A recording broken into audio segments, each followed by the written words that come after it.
નમસ્તે, સ્વાગત છે તમારું મારી યુટ્યુબ ચેનલ ટેસ્ટફુલ રેસીપીમાં। તો આજે બનાવીશું ડુંગળીની ટિક્કી। જો તમને મારી આ રેસીપી પસંદ આવે તો લાઈક કરજો, શેર કરજો અને મારી યુટ્યુબ ચેનલ ટેસ્ટફુલ રેસીપીને સબસ્ક્રાઈબ કરજો। તો ચાલો ડુંગળીની ટિક્કી બનાવવા માટેની તૈયારી શરૂ કરીએ। ડુંગળીની ટિક્કી બનાવવા માટે 1 વાટકો સમારેલી ડુંગળી લીધી છે। ડુંગળીને મેં સમારીને ધોઈ લીધી છે। ધોઈ અને પછી લેવાની છે। તેમાં એડ કરવા માટે 1 વાટકો ચણાનો લોટ લીધો છે। ચણાના લોટની જરૂર પડશે તે મુજબ આપણે ડુંગળીમાં એડ કરવાનો છે। ત્યાર પછી તેમાં એડ કરવા માટેના મસાલા જોઈ લઈએ। 2 નંગ લીલા સુધારેલા મરચાં લીધા છે, સમારેલી કોથમીર, અડધી ચમચી હળદર, અડધી ચમચી ગરમ મસાલો, 1 ચમચી ધાણા જીરું અને મીઠું સ્વાદ અનુસાર। તો હવે આ બધા જ મસાલાને એક બાઉલમાં એડ કરી દેશું। પહેલા સમારેલી ડુંગળી એડ કરી દેશું। મરચાં, ધાણા જીરું પાવડર, હળદર, ગરમ મસાલો, મીઠાને આપણે પછીથી એડ કરીશું। થોડું એવું મેં આદું ખમણીને લીધું છે તે એડ કરી દેશું। અડધી ચમચી જેટલો લીંબુનો રસ એડ કરી દેશું। તો બધા જ મસાલા મેં એડ કરી દીધા છે। હવે ખાસ કરીને બેટર બનાવવા માટે આપણે ચણાના લોટની ક્વોન્ટિટી ઓછી રાખવાની છે અને ડુંગળીની ક્વોન્ટિટી વધારે રાખવાની છે। આ રીતે કરવાથી ડુંગળીની ટિક્કીનો સ્વાદ વધારે સારો લાગે છે। બને ત્યાં સુધી લોટને ઓછો એડ કરવાનો છે, ડુંગળી કરતાં ઓછો રાખવાનો છે લોટને। સારું એવું મિક્સ કરી દેશું। પાણી એડ નથી કરવાનું, પાણી વગર જ તે આપણે બેટરને તૈયાર કરવાનું છે। પાણીનો ઉપયોગ બિલકુલ નથી કરવાનો। અહીંયા મેં લોટ એડ કરી દીધો છે। લોટ એડ કરી દીધા એ મુજબ આપણે મીઠું એડ કરવાનું બાકી હતું એટલે તે એડ કરી દેશું। સ્વાદ અનુસાર મીઠું એડ કરી દેશું।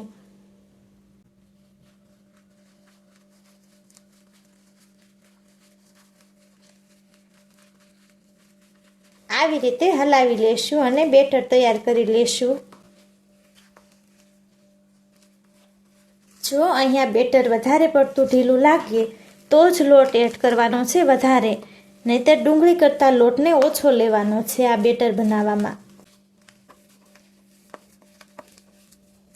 તો મેં બેટરને સારું એવું હલાવીને બધી જ વસ્તુ સરસ એવી મિક્સ કરી દીધી છે। હવે આ બેટરને 5 મિનિટ માટે ઢાંકીને મૂકી દઈશું।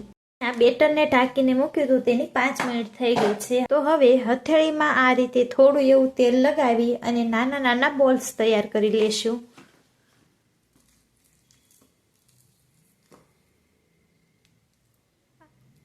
પાંચ મિનિટ રાખી એટલે આપણું બેટર ઘણું એવું નરમ થઈ ગયું છે। આ રીતે નાના એવા બોલ્સ બનાવી લેવાના છે।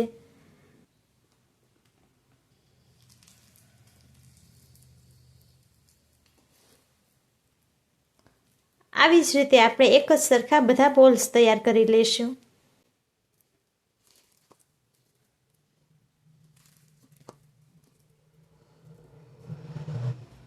બેટર વધારે ઢીલું થઈ ગયું હોય અને બોલ્સ ન બનતા હોય તો આપણે આ રીતે પણ મૂકી શકીએ છીએ। જે રીતે ભજીયા પાડીએ તે રીતે બોલ્સને ડાયરેક્ટ તેલમાં પણ આપણે પાડી શકીએ છીએ।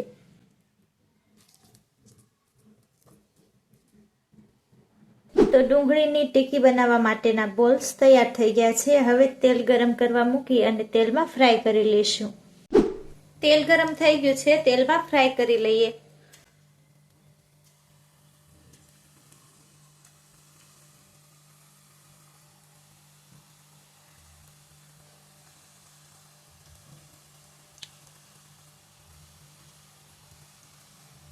ગેસની ફ્લેમને મીડિયમ રાખીશું અને મીડિયમ ગેસની ફ્લેમ ઉપર જ આપણે તેને તેલમાં ફ્રાય કરવાના છે।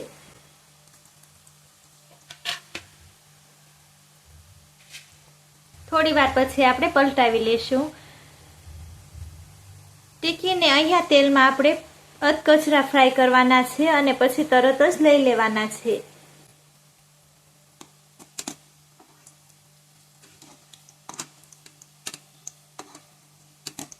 તો આ રીતે બોલ્સને આપણે તેલમાં અધકચરા ફ્રાય કરવાના છે। આ રીતે થઈ જાય, થોડો એવો કલર ચેન્જ થઈ જાય એટલે તરત જ બોલ્સને લઈ લેવાના છે।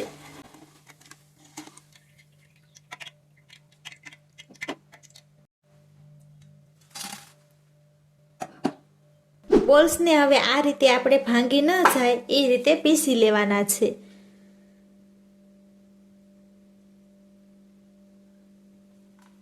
આ રીતે હાથથી અથવા તો કોઈ પણ નાનું એવું વાસણ લઈ આ રીતે વજન આપવાથી સરળતાથી પીસાઈ જશે.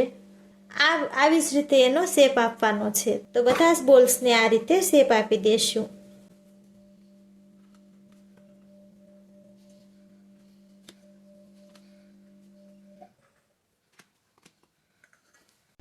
તો બધા જ બોલને મેં આ રીતે શેપ આપી દીધો છે. હવે ફરીવાર આપણે તેને તેલમાં ફ્રાય કરી લેવાની છે. તો ફરીવાર આપણે તેને તેલમાં ફ્રાય કરી લઈશું. તેલ ગરમ થઈ ગયું છે.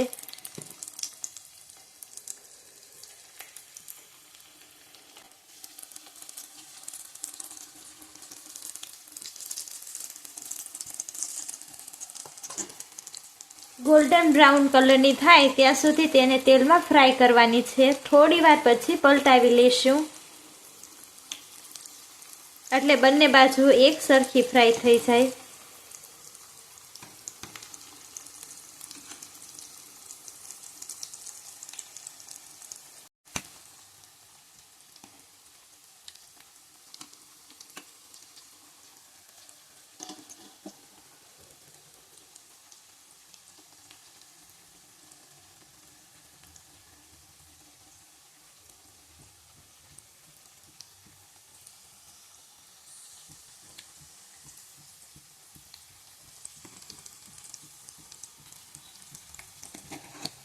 આવી રીતે થોડી વારે પલટાવતા રહીશું.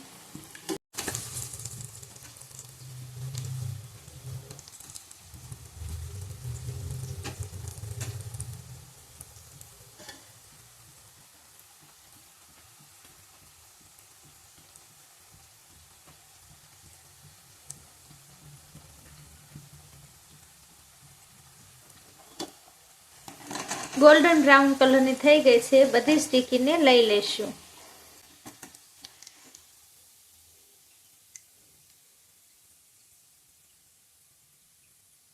આવી જ રીતે આપણે બધી ટીકીને તેલમાં ફ્રાય કરી લઈશું.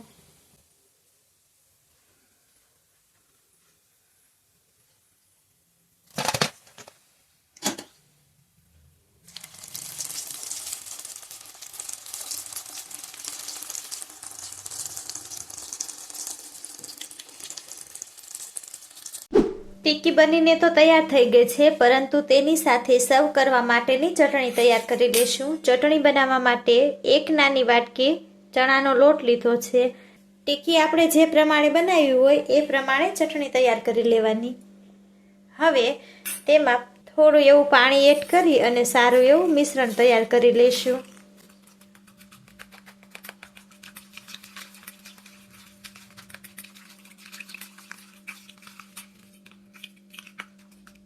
સાથે તેમાં 1 ચમચી જેટલો લીંબુનો રસ એડ કરી દેશું. એકદમ ખાટી મીઠી ચટણી તૈયાર કરવાની છે.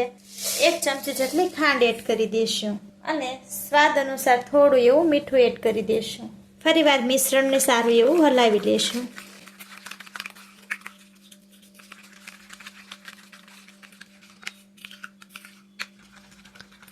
તો મિશ્રણ તૈયાર થઈ ગયું છે. હવે તેને વઘારી લઈશું. 1 ચમચી જેટલું ઓઇલ એડ કરી દેશું. થઈ ગયું છે. થોડી એવી રાઈ એડ કરી દેશું. થોડું એવું આખું જીરું એડ કરી દેશું. હિંગ એડ કરી દેશું. મીઠા લીમડાના પાન એડ કરી દેશું. હવે જે બેટર બનાવ્યું હતું તે એડ કરી દઈશું.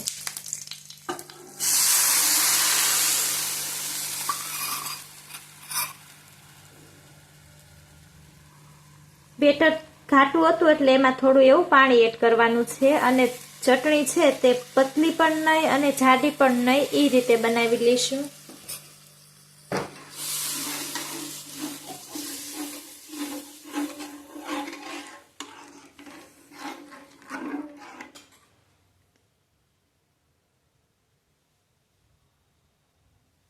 થોડી એવી હળદર એડ કરી દેશું. ચટણી હવે સારી એવી ઉકળી જાય ત્યાં સુધી રહેવા દેશું.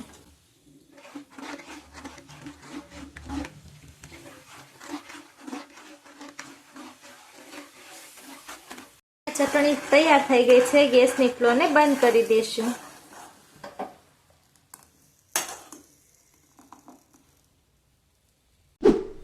તો આ તૈયાર છે ગરમા ગરમ ટિક્કી અને તેની સાથે સર્વ કરવા માટેની એકદમ ખાટી મીઠી ચટણી. ખૂબ જ ટેસ્ટી બની છે. જો તમને અમારી આ રેસીપી પસંદ આવી હોય તો લાઈક કરજો, શેર કરજો અને અમારી યુટ્યુબ ચેનલ ટેસ્ટફુલ રેસીપીને સબસ્ક્રાઈબ કરજો.